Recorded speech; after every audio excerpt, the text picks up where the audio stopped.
The first day of school, my teacher said, "Why don't you draw a picture for your parents?" So I drew a picture of an alligator and I named him Terrence. When I gave that picture to my mom, she said, "I love pink alligators." Then she bought some magnets and she put my picture on the refrigerator.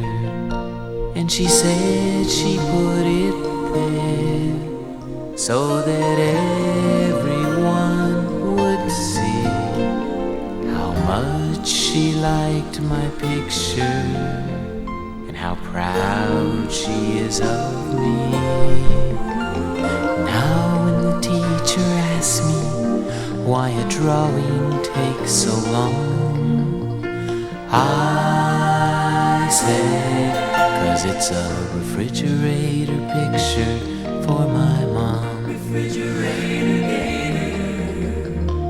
Refrigerator picture for my mom.